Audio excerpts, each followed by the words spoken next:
Fala galera, sejam todos muito bem-vindos aqui na coletiva do Juba Futebol. E é o seguinte, o São Paulo busca ainda por aquele último atacante de beirada, segundo atacante, o polivalente, né? Falou-se de Gabriel Veron oferecido pro Tricolor, e aí a coisa lá vai de mal a pior, né? Gabriel Veron. Mas nós temos algumas outras opções de mercado aí que podem chegar para compor. O São Paulo tem colocado hoje Cédric Soares ou Lucas Ferreira. A verdade é que o Cédric não é ponta e que o Lucas Ferreira, por enquanto, ele tem ainda uma chance enorme de ir embora do São Paulo. E essa chance não é só rescindindo o contrato e indo embora para um clube rival, tipo Bahia e Cruzeiro. Não. Ele pode ir embora também com o São Paulo sendo conivente e gostando da ideia. Além disso, quero falar também do Martim Benítez para vocês e do Emiliano Rigoni. Coisa bastante interessante que tem aqui. E o Luan, aquele volantão do São Paulo, vai jogar ou não vai? Você tá sabendo já? O São Paulo enfrenta o Libertad na quarta-feira e o tricolor paulista ele tá flertando com uma zona de rebaixamento no Campeonato Brasileiro, o que tem gerado um desconforto danado. Então vamos trocar uma ideia sobre Zubeldia e o seu trabalho também. Renovação de Alan Franco vai ser o vídeo mais completo que você vai ver hoje aí, até que eu solte o próximo à tarde também. Mas por enquanto vai ser o vídeo mais completo. E é por isso que eu tô olhando nos seus olhos e dizendo: chega nesse like aí, vamos dar uma moralzinha nesse trampo, dá um like pra deixar o dia já começar bonito, pro dia dar certo, e se inscreva aqui no canal também, que aí você fica comigo pra sempre aqui. Faz parte dessa família que só cresce e ficamos juntos pra tudo que é São Paulo Futebol Clube, que é o que nos interessa. É ou não é? Eu sei que é. Então vamos lá. Meus amigos, olha só, o Luan Volante, ele ainda encontra uma relutância do técnico Zubeldia que não coloca o cara simplesmente para jogar. É claro que existe um período de adaptação enquanto ele está treinando com o plantel do São Paulo. E agora que volta Pablo Maia, o Luan ele se distancia do São Paulo. Eu tinha falado com vocês já sobre o Luan jogar.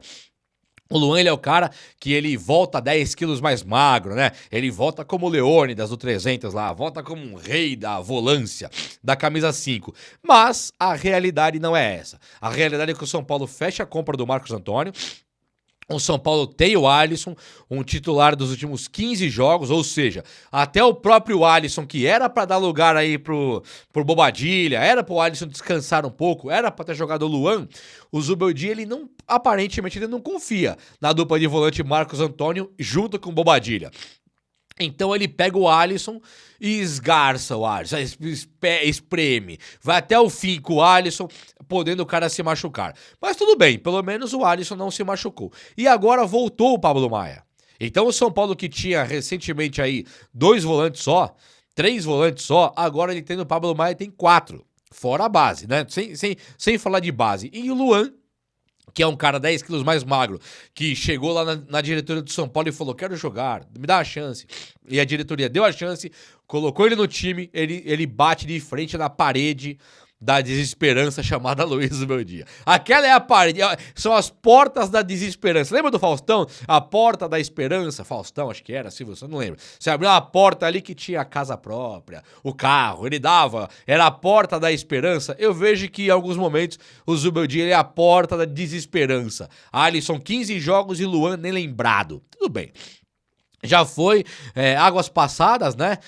E aí o Luan acho que agora acabou, não deve mais jogar no São Paulo, não pelo menos enquanto o Zubeldia lá estiver. Por falar em Luiz Zubeldia, tem dado muita discussão o técnico Zubeldia, porque ele de novo ele chega e não consegue o resultado no Brasileirão. E quando tem aquelas discussões acaloradas do São Paulo é invicto ou não é, apesar de estar ali em 15ª posição, né? Agora ele é 16º, mas ele era 15º, tava ali caindo pelas tabelas, aí galera, não, o São Paulo tá invicto.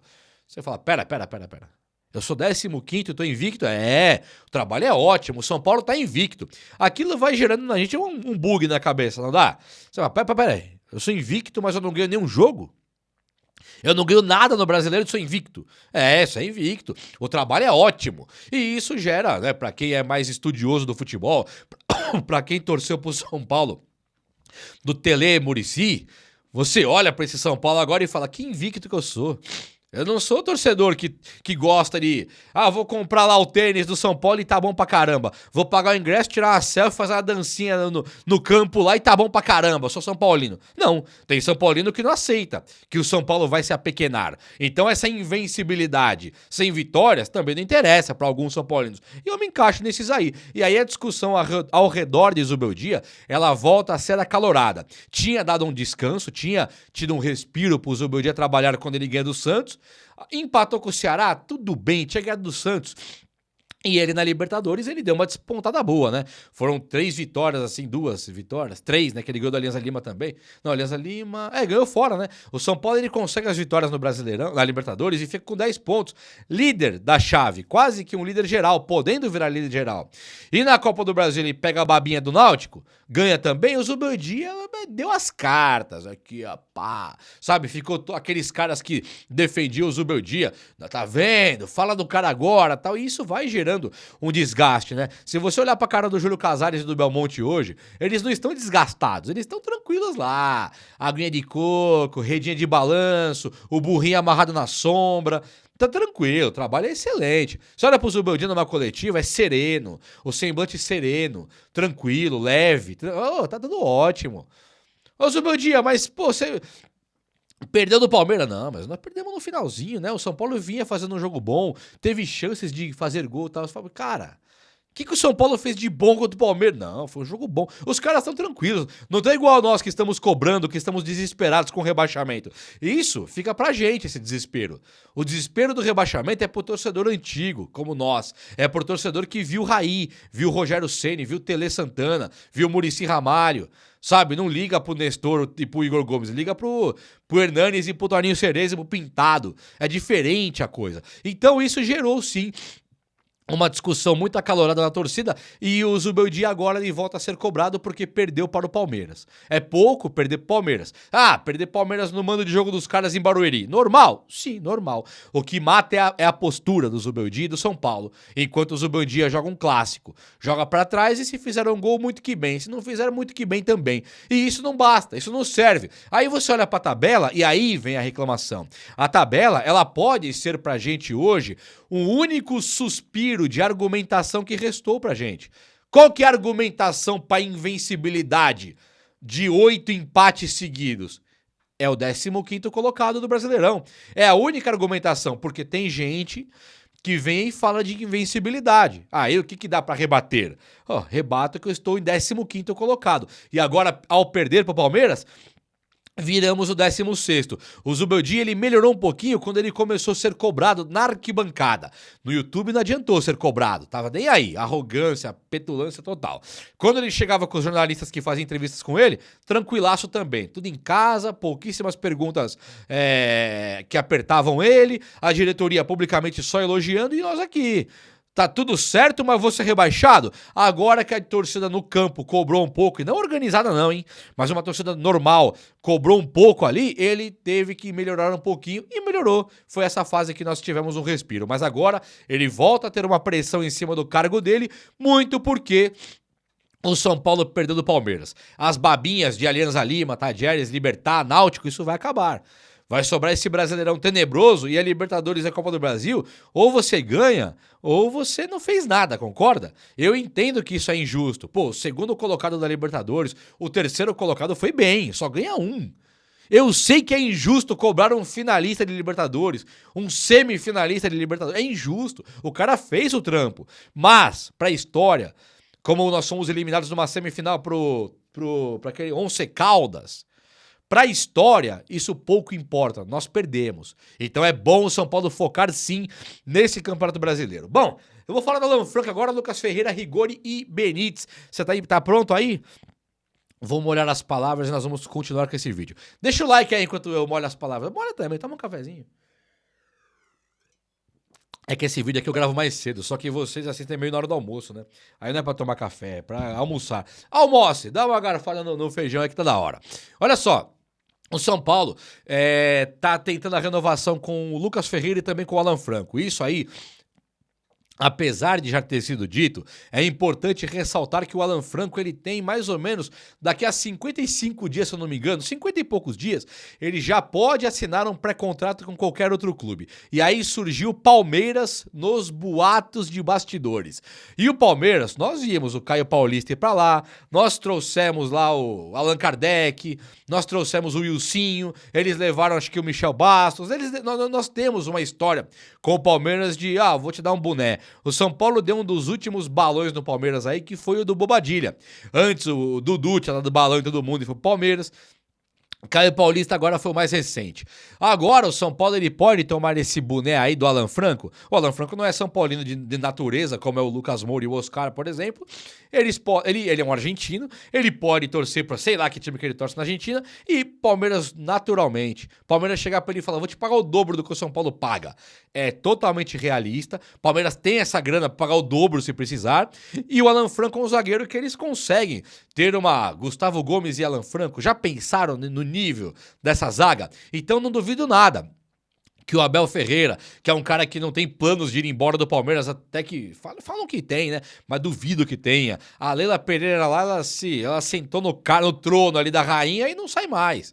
Então a Leila e o Abel Ferreira juntos, articulando para levar um cara igual ao Alan Franco, eu, o Juba, não duvido absolutamente nada. Acho até que leva se fizerem uma propostinha boa para o Alan Franco. O Alan Franco, o São Paulo corre contra o relógio pra renovar. E pra mim, o São Paulo ele tem a obrigação de renovar com o cara. Já era pra ter renovado antes, mas o São Paulo dá essas mancadas aí de não renovar, mostra pro mundo inteiro que o cara tem muito valor e aí na hora de fazer a proposta o São Paulo oferece menos que todo mundo. Se hoje o Cruzeiro oferece mais, o Corinthians oferece mais, o Palmeiras, o Flamengo, o Palmeiras e o Flamengo, Atlético Mineiro, nem se fala. Os times oferecem muito mais do que o São Paulo. Até o Bahia tá oferecendo mais do que o São Paulo. Então nós chegamos nessa situação. Temos o Alan Franco, que é o melhor zagueiro pela esquerda no Brasil, tranquilo, mas nós não vamos pagar o que o Botafogo pagaria, nem o Bahia, sei lá. Já perdemos o Paulo Fernandes pro Fortaleza. Até quando, né, senhor Júlio Casares? Tem que renovar com o Alan Franco, papo sério.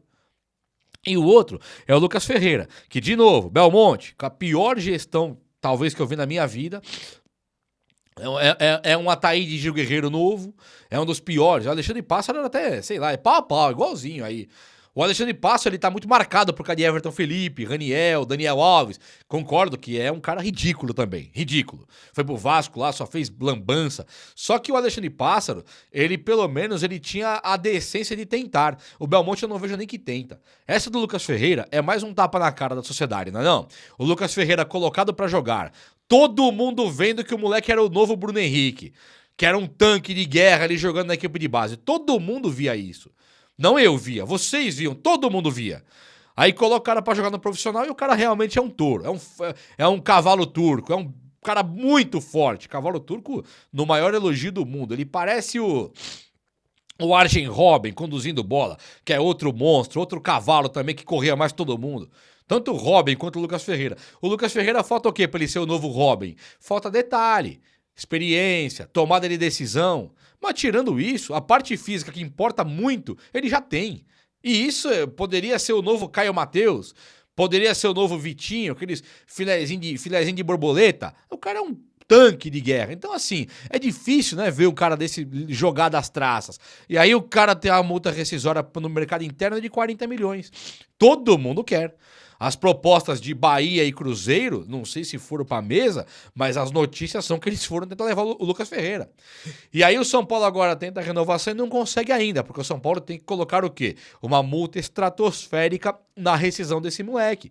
E não consegue. Então é capaz agora do São Paulo perder ele sim. Fica legal que ele fez 8 jogos pelo Brasileirão, pelo São Paulo, então ele não pode mais ir pro Cruzeiro e jogar brasileiro. Isso é pra gente, é um bônus a mais. Já pro mercado de fora, não tem nada disso. E 40 milhões pro mercado de fora, é tipo assim, chega num time que paga em dólar, em euro, paga 7 milhões ali, dá os 40. É isso. 7 milhões dá os 40. É nada pra esses caras da Europa, da Ásia, dos Estados Unidos, não é nada. Dá pra levar num estalo de dedo. Então o São Paulo se ferrou, tanto com o Alan Franco como o Lucas Ferreira, e agora é controle de incêndio. É apagar o incêndio mesmo sem água. Nós estamos assim com o Lucas Ferreira e Alan Franco. É torcer pros caras terem decência. Não é decência que se for embora também não é indecente, não. É culpa nossa, é culpa do Belmonte, é culpa do Casares, é culpa do todo mundo, do Muricy, do Rui Costa. É culpa deles, se esses caras forem embora. Não é culpa dos caras, não. Mas ferrou. Vamos rezar agora pro Lucas Ferreira ter uma gratidão com o São Paulo, sei lá por quê, e querer ficar. Rezar pro Alan Franco ter uma gratidão pelo São Paulo e querer ficar, querer renovar. Tem que torcer agora pra esses caras. Meus amigos, a busca por um atacante polivalente no São Paulo segue, hein? Apesar do São Paulo dizer que tá muito sem grana e coisa e tal, o São Paulo se desfez de muitos jogadores e hoje o técnico bancado pela diretoria, o técnico mantido pela diretoria, que é o Zubeldia, ele conta com o Cédric Soares como o titular da ponta direita. Ele não conta com reserva pro Ferreirinha na ponta esquerda. E ele tem usado ponta em todos os jogos, tendo 3 zagueiros ou não. Então ficou sem ponta, com as saídas de Nestor, que fazia a ponta esquerda com o Zubeldia, saída de Michel Araújo, que fazia a ponta esquerda com o Zubeldia, saída de William Gomes, que fazia a ponta esquerda com o Zubeldia. Na direita saiu o Wellington Rato, saiu também o Eric, saiu também o Henrique Carmo, que foi pra base, voltou, já se machucou de novo. Não tem o ponta direita hoje, tem só o Lucas Ferreira pra fazer as duas pontas e ainda é reserva do Zubeldia. Dito isso aí, o São Paulo foi buscar. O São Paulo teve o Veron oferecido, Gabriel Veron, que tá no Santos hoje para rescindir o contrato por indisciplina, chega atrasado, não dá satisfação, dizem que chega meio, não sei, tá? Mas dizem que chega meio alcoolizado ali, tava na balada, chegou meio torto, cabalhando na sombra. Então o Gabriel Veron, que nunca foi um bom jogador no Palmeiras, um excelente jogador no Palmeiras, não fez nada no Cruzeiro e no Santos é um constrangimento, pensar num cara desse no São Paulo é vexatório, né? Vexatório. Aí eu tava olhando lá o Benítez, né? O Benítez, que é um meia de criação que poderia hoje ser um reserva do Oscar, ele acaba no Goiás, assinou ontem com o Goiás. Acho que foi ontem que ele assinou. Ontem foi anunciado ele no Goiás. O Rigoni, sabe o Rigoni, Emiliano Rigoni, que era um jogador do Crespo, que o Crespo pode voltar pro São Paulo muito em breve. Será que o Crespo indicaria de novo o Rigoni? O que nós temos de fato é que quando o Crespo indicou o Rigoni aqui no São Paulo, o Rigoni veio e fez chover com o Hernan Crespo. Na transição, aquela troca de Crespo para Rogério Ceni, o Rigoni foi usado em outras posições e desaprendeu a jogar bola. Ele foi para os Estados Unidos, ficou um tempo acho que no Cincinnati lá jogando, e depois disso ele acaba agora indo pro León. Sabe quem joga no León? O Clube León, né? Joga o Rames Rodrigues e também o Emiliano Rigoni. O Rigoni, ele tem contrato com o León, começou agora em julho, em janeiro de 25. Não tem data do fim do contrato no Transfer Market. O Rames Rodrigues começou o contrato agora, começo do ano, e vai até o fim do ano. É um contratinho de 1 ano. Do Rigoni, que é jogador, acha que é jogador de empresário, os caras acho que colocaram ele no León e nem colocaram, tipo assim, vai sair em outubro, novembro, dezembro, nem tem a informação. Vai saber como que é esse contrato e até quando que é. Eu só sei o seguinte, meus amigos, um atacante polivalente, que bate com as duas pernas, é rápido, tem 32 anos, então já é barato, pode ser um segundo atacante, como jogou no São Paulo. Pode ser um centroavante, como jogou no São Paulo, aquele 3-1 contra o Racing, Marquinhos e Rigoni, lembram? E também pode ser ponta esquerda, como jogou, por ser também canhoto. E pode ser ponta direita, por ser também canhoto, saber cruzar uma bola. Eu acho que o Rigoni hoje seria um cara bastante ideal pro São Paulo pobre, pro São Paulo quebrado, pro um São Paulo que não pode investir, pro um São Paulo de Carlos Belmonte, que perde jogadores à torta e à direita. E aí, você gostaria de ter o Rigoni no São Paulo também, essa sugestão aqui ou não? Não é fácil não, hein? Tirar do Leão assim do nada e tal. Mas já que o São Paulo tá aí procurando atacante polivalente, em vez de falar comigo, com você, de Gabriel Veron, o Rigoni teria uma identificação com o São Paulo e seria um atrativo ver um cara desse voltando. É ou não é? O vídeo de hoje foi esse, eu espero que você tenha gostado. Se você gostou, chega nesse likeão aí. Tamo junto, um abraço, meus amigos, até a próxima, valeu!